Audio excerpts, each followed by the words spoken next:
We were on the coattails of dialogue. We were tapering off of that, and I felt the tug that I get to compose. I wanted to do something a little bit different. I wanted to bring about something new, and I wanted to grow in such a way that was deeper harmonically and compositionally. People who know us and know the kind of music that we love to play know that we are heavily influenced by Weather Report and a lot of fusion groups from the 70s. We spent a lot of time listening to those old composers, listening to Herbie, listening to Chick, listening to Zawinul, and listening to Wayne Shorter, and finding those elements that made that music special, and then attempting to apply that in the current music that we're working on. There's something very special about that music for us. There's something special about that time period for us, and we were hoping to capture that with Observatory. Okay, so here, for us, pencil please.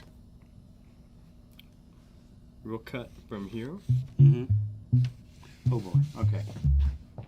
I started to study the music of Wayne and started looking. It's not like a typical form. It's not like, there's a verse, there's the hook, there's the bridge, there's another verse. It's not symmetrical in that sense. It's more of a storytelling gradient, or, point A to point B. It's not like, a bunch of stops along the way.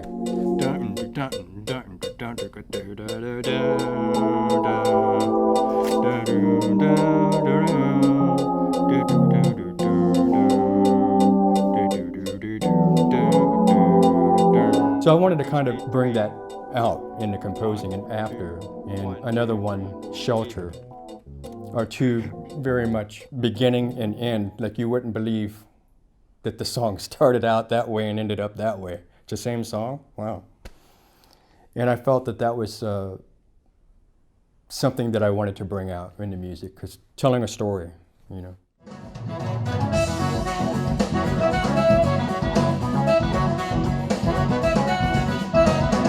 We have a special relationship with Simon, and we're fortunate in that we consider Simon a very close friend, and in that close friend we have somebody who we feel is a brilliant musician and has a great sense about the kind of music that Steve and I are interested in. He brings a musicality through his playing that just enhances the compositional process.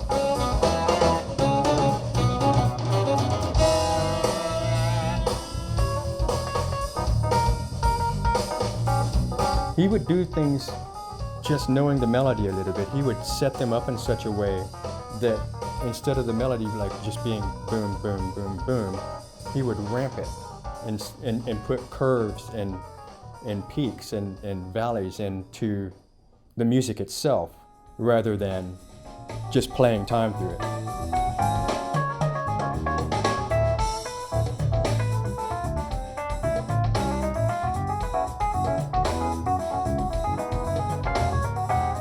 Which is something that I really admire about him, is that his approach to it is a much more musical, compositional look at it. It sounds good. I just moved it back a little bit because it's played fine. It was a little bit on top, but it's fixed. Okay, is the rest of that? Let's listen to this whole section. He also has the special gift that he is also a great producer, mixer, arranger, engineer. So in this great friend, we have this great resource. His knowledge is so deep. I mean, he knows the ins and outs of his studio to the millimeter. He knows everything about the soundboard. He knows everything about all the hardware, all the software. He's an expert in Pro Tools. He's an expert in running a Neve console. He knows what mic to use on what instrument and what distance to mic it from. He's just, it seems like an inexhaustible source of knowledge. He's been instrumental in both of our projects, Dialogue, and in this current project, Observatory, because he is able to help us to achieve our vision for the music. He just has an understanding. It's we feel like we're kindred spirits with Simon.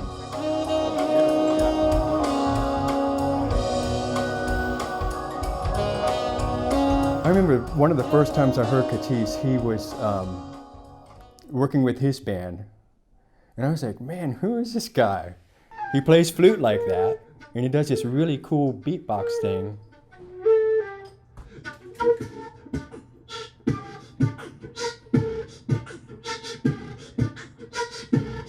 And then he plays sax, so individual. He's got his own voice. And that's one of the strongest things I think I could say about a person, especially these days.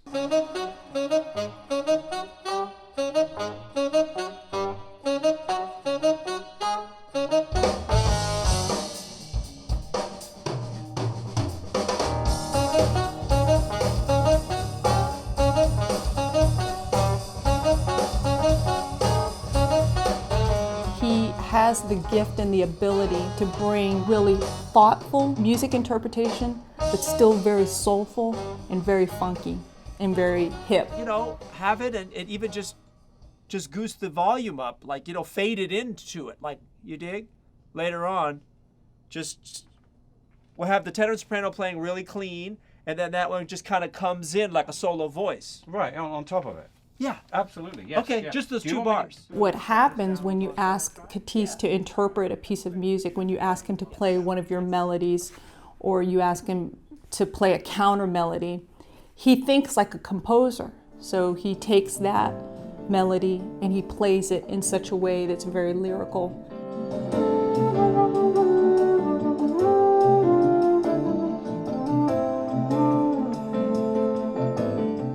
He thinks about the lines that that are on the written page in front of him, and he somehow shapes the notes in a way that brings him alive. And I think that's a special gift.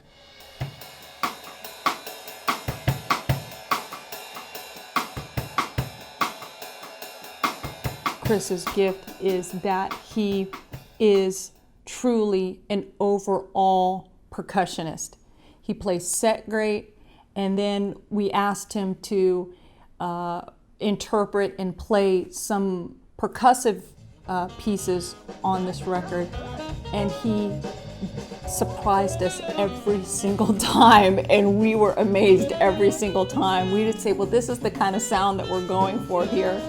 And he would run out to his car and he'd bring back this beautiful instrument and knew exactly how to touch it, exactly how to play it, exactly how to emote what we wanted for that sound.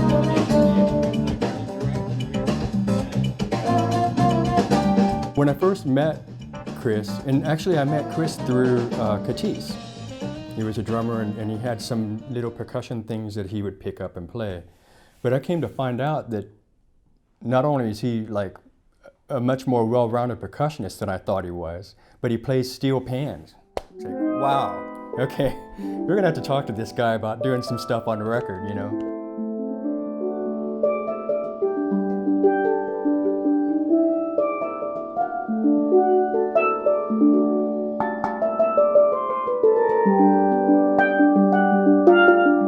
I intentionally put a part for steel pans on the song Shelter because it really resonated in that way.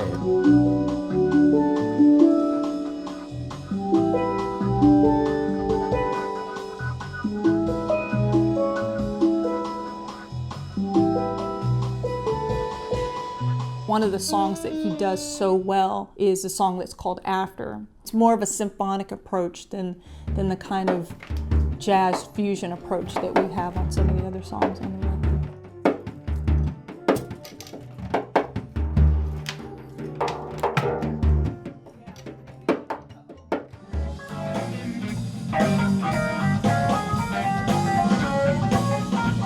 There were a few reasons why we decided to go for the majority of the album guitarless.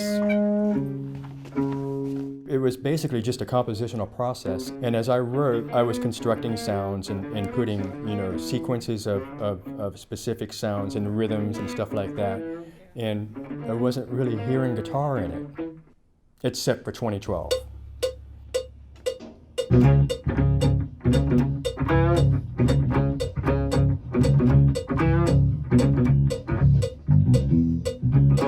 because we had such a great experience with Mike, and Mike is another one of those kindred spirits. I mean, he just plays like it ought to be. I wanted to call him in on this one song because it needed that. It needed it. Composition, it really wanted to have guitar.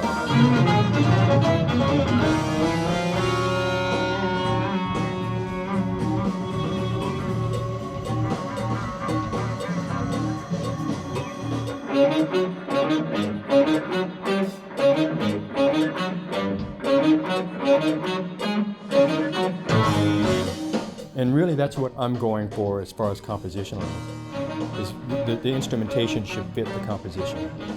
In 2012, guitar was needed, you know, to make that really sing right, you know. So Mike came to the rescue.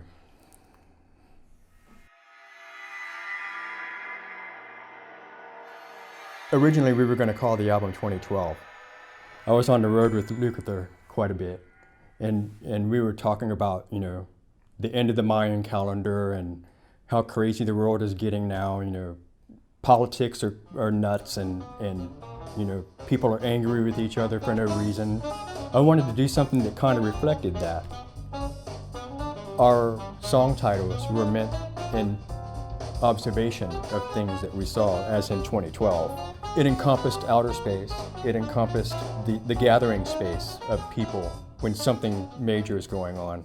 This surrealistic idea extends the music, and I think that they kind of go hand in hand.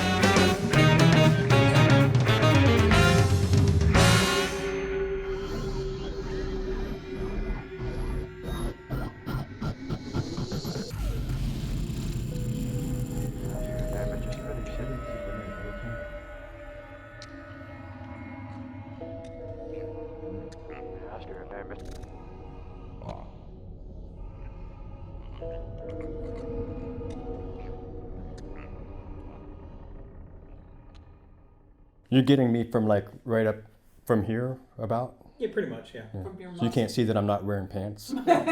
Okay.